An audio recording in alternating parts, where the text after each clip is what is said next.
চাঁদে প্রথমবার মানুষের পা রাখার ইতিহাস বিশ্ববাসীর মুখে মুখে। কিন্তু মহাকাশ জয়যাত্রার সেই মহেন্দ্রক্ষণ আসার বহু আগেই বিজ্ঞানীরা মহাকাশের ভয়াবহ পরিবেশে প্রাণের টিকে থাকা নিশ্চিত করতে একাধিক প্রাণীকে পাঠিয়েছিলেন মহাকাশে। পরীক্ষামূলক সেই যাত্রায় অংশ নিয়েছিল কুকুর, ইঁদুর, শিম্পাঞ্জি, এমনকি মাকড়সার মতো ছোট প্রাণীও। তাদের সাফল্যই মানুষের জন্য নিরাপদ মহাকাশ অভিযানের পথ প্রশস্ত করেছে।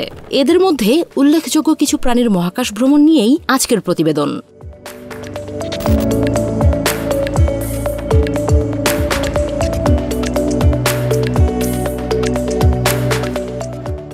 মহাকাশে প্রাণের টিকে থাকার সম্ভাবনা যাচাইয়ের প্রথম প্রচেষ্টা শুরু হয় 1947 সালে, যখন মার্কিন বিজ্ঞানীরা V2 রকেটে করে ফলের মাছি পাঠায়। নিউ মেক্সিকোর হোয়াইট স্যান্ডস মিসাইল রেঞ্জ থেকে এই রকেট উৎক্ষেপণ করা হয়। এই ক্ষুদ্র প্রাণীরা বায়ুমণ্ডলের ওপরে মহাজাগতিক রশ্মির প্রভাব সম্পর্কে বিজ্ঞানীদেরকে মূল্যবান তথ্য প্রদানেও সক্ষম হয়েছিল।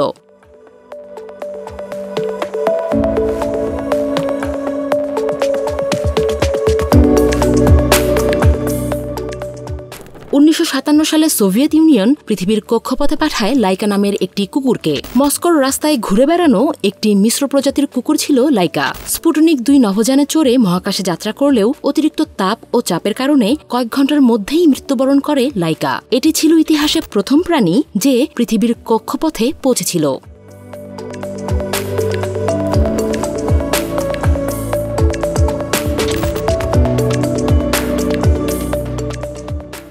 এরও আগে 1949 সালে পাঠানো হয়েছিল শিম্পাঞ্জি অ্যালবার্ট 2কে। সে পৌঁছেছিল 134 কিলোমিটার উচ্চতায়, যা মহাকাশের প্রান্তসীমা ছুঁয়েছিল।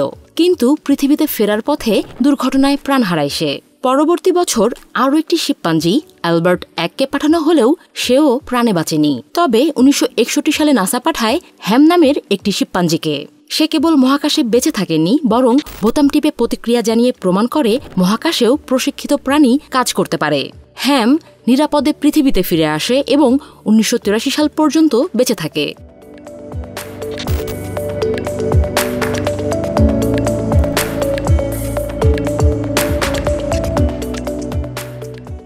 মাকড়সাও জায়গা পেয়েছিল মহাকাশ অভিযানের পরীক্ষায়। 1973 সালে অনিতা ও আরাবেলা নামের 2টি মাকড়সাকে পাঠানো হয় মহাকাশে। উদ্দেশ্য তারা ওজনহীন অবস্থায়ও জাল বুনতে পারে কি না। এই ধারণার প্রস্তাব এসেছিল যুক্তরাষ্ট্রের ম্যাসাচুসেটসের এক হাইস্কুল শিক্ষার্থী জুডিথ মাইলসের কাছ থেকে। আশ্চর্যজনকভাবে এই মাকড়সা জুটি সফলভাবে জাল বুনে ফিরে আসে।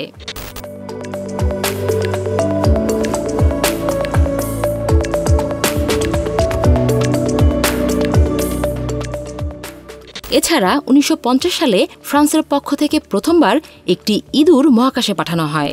137 কিলোমিটার উচ্চতা থেকে প্যারাশুটে ফেরানোর চেষ্টা করা হলেও সে সফলভাবে ফিরে আসেনি।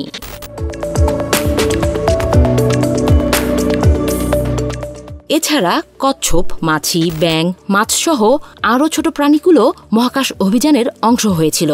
কেউ ফিরে এসেছে নিরাপদে, কেউ পারেনি। তবে তাদের প্রত্যেকের অবদান মহাকাশ বিজ্ঞানকে সামনে এগিয়ে নিয়ে গেছে অনেকখানি। এদের কারণেই আজ আমরা মানুষ হিসেবে মহাকাশে নিরাপদভাবে ভ্রমণের স্বপ্ন দেখতে পারি।